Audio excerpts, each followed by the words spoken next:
Hi there and welcome back to Learn Academic English. Today's video is designed especially for those of you who are ready to go back to school. It's the end of winter break, school is starting soon, and this video is designed to help you feel more comfortable returning to school if you use English in your school life. In today's video, I'm going to present some phrases and questions and phrasal verbs that we use all the time in an English-speaking school environment. But these are also useful for work situations too. So if you have a job that requires you to learn English, you will also find this helpful. At the beginning of today's video, I'm going to give you a little quiz to see how many of these expressions you already know. Then I will explain them and go through them one by one. And then at the end of the video, I'm going to share with you 5 top phrasal verbs that you need to know for school and work. Before we get to today's lesson, if this is your first time here, welcome. My channel is designed for intermediate and advanced level English learners, especially those who are interested in learning English for school and work. If you are serious about learning English, I want you to know that you can trust me. I'm an English teacher with more than 20 years experience, and I love sharing tips for learning English with you, and I'm always happy to answer your questions. Because my channel is still pretty new, I would really appreciate it if you could give this video a like and make sure that you're subscribed. Okay, so let's get to those expressions for school. Most of these expressions are pretty simple, and at first you might think that they are easy. But I think that when you are communicating with coworkers, classmates, professors, bosses, it can be easy sometimes to make mistakes. But I think that if you know exactly how to say some common expressions, it will help you to feel more comfortable and confident in those situations. So let's start with that quiz. I'm going to ask you 8 questions, and you can pause the video after each one and write down your answer, or you can just think about them in your head. After we finish the quiz, I will go through them one by one. Number 1, what do you say when you don't know how to spell something? So think of a question. How can you ask when you don't know how to spell something? Number 2, what do you say when you don't know how to pronounce something? Number 3, what do you say when you want to know when something needs to be finished? For example, when do you need to turn in your homework, or when does your report need to be finished? Number 4, what do you say when you want to ask a question? Number 5, what do you say when you don't know what something means? Number 6, what do you say when you want to ask a classmate about their grade on a test? Number 7, what do you say when you want to ask a classmate for their answer? And finally, number 8, what do you say when you want to ask a classmate about their major or what they are studying in school? So let's go through those one by one. Number 1, what do you say when you want to know how to spell something? How do you spell? For example, how do you spell your name? How do you spell the word biology? Sometimes we use this in the passive too. We can ask, how is biology spelled? But the first one is more common. How do you spell? Number 2, what do you say when you don't know how to pronounce something? How do you pronounce, for example, how do you pronounce your name? How do you pronounce this word? Again, you can sometimes ask this in the passive voice too. How is this word pronounced? But the first way would be more common. How do you pronounce? Number 3, what do you say when you want to know when something needs to be finished? What is the due date? Or when is this due? For example, if you have to write an essay, you can ask, when is this essay due? Or what is the due date? And the professor will answer, for example, the essay is due on Tuesday, or the essay is due on November 15th, or the due date is November 15th. If you're using this at work, you can also use the word deadline. For example, what is the deadline for this project? But deadline is used more with work or projects, and due date is used more for school situations. Number 4, what do you say when you want to ask a question?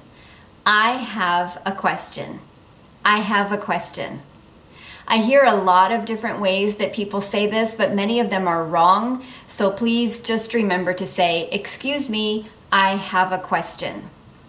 Sometimes we also say, can I ask a quick question? Or I have a quick question, to let the listener know that you have a question, but it won't take very long to answer. That's why we use the word quick, like quick question. So again, we can say, I have a quick question, or can I ask a quick question? Notice that when you ask a question like this, you don't say, can I have a question? You ask, can I ask a question? So again, can I ask a question, or I have a question. Number 5, what do you say when you don't know what something means? What does this mean? What does this word mean? What does this sentence mean? What does the word biology mean? What does botany mean? And the answer would be botany means, and then the definition. Now notice that sometimes we can ask a person, what do you mean? But you want to ask in a friendly way, and that would indicate that you understood the words that the person said, but you didn't understand the meaning. Number 6, what do you say when you want to ask a classmate about their grade? We usually will ask, how did you do on the test? Or how did you do on the essay? Or how did you do on this assignment? And the answer will be something like, I did well, or I did okay, or pretty good, or I didn't do well. Sometimes they will answer with their score, like I got an 80, I got a B, I got an A minus, etc. Now, if you want to ask for a specific score, then you have to say, what did you get on the test? Or what did you get on the essay? I got an A, I got a 95, I got a 78, etc. Notice that we don't say, I got an A grade. We just say, I got an A. And in the United States, people value their privacy, so you should never look at a classmate's grade. You always want to ask your classmate. So ask your classmate, how did you do, or what did you get on the test? This is a pretty common topic in classes because Americans like small talk. So often at the beginning of class, students will ask each other, how did you do on the test? But you should never look at a classmate's grade. Number 7, what do you say when you want to ask a classmate their answer? So in the US, we often work in groups in class, and students often have to share their answers to homework assignments. So this is a pretty common question. We say, what did you get for number 1? What did you get for number 1? What did you get for number 2? If you don't know the answer, then you can say, I didn't get that one. Number 8, how do you ask a classmate about their major or what they are studying in school? We ask, what's your major?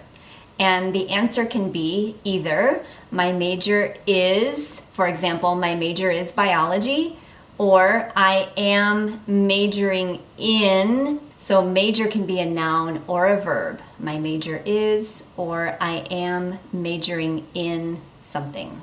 And again, this is a common question. We like to make small talk, and this is something that classmates will often ask each other. Okay, so those are the 8 necessary questions that you need to know to go to school in English. Now let's see a few really important and common vocabulary words that you should know. The first one is absent. So if you miss a day of school, you say, I was absent. I was absent yesterday. I was absent because I had a dentist appointment, for example. And notice that absent is an adjective, so you use it with the verb be. For example, tomorrow I will be absent, or yesterday I was absent. We can also use absence as a noun, and that would be a day that you were absent. You can ask your professor, how many absences do you allow? Or how many absences have I had this semester? Directions. The directions are the instructions that show you what to do on an assignment. And notice that when you get any assignment, the first thing you need to do is to read the directions and then follow the directions. And your professor will often remind you to follow the directions carefully or to read the directions carefully. So that's a common phrase that we use, to read the directions or to follow the directions. Next, let's look at 5 super common phrasal verbs that are used in school. First, hand in or turn in. Hand in and turn in mean that you give your professor your work. This is a separable phrasal verb, so that means that you can separate the verb and the particle, hand in and turn in, and you can put a noun in the middle. So let me show you an example. Don't forget to turn your homework in, or don't forget to turn in your homework. The same thing with hand in. Don't forget to hand your homework in, or don't forget to hand in your homework. Number 2, to hand back or pass back. This is the opposite, and it's when your professor returns your work.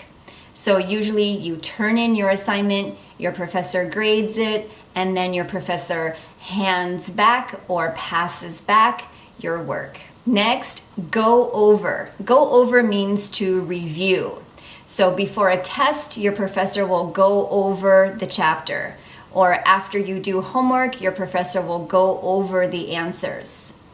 A similar verb is to go through. And that also means to review, but that's a little different because go through is usually more detailed, where you go one by one. So to go through the answers would probably mean that you look at the answers one by one. So again, go over and go through are to review, but go through is more detailed. Next, to break up into groups. To break up into groups or break into groups is to separate the students into groups. This is very commonly used when we work in groups to discuss in class. So the professor might say, now we're going to do a discussion, let's break up into groups, or please break up into groups of 3. Finally, share out. Share out is a pretty new phrasal verb, and it means to share your ideas with the whole class or with all of the people. So if you attend a class discussion and you share your ideas with your group, then all the class comes back together and each group will share out their answers or share out their ideas to share them with the whole group or with the whole class.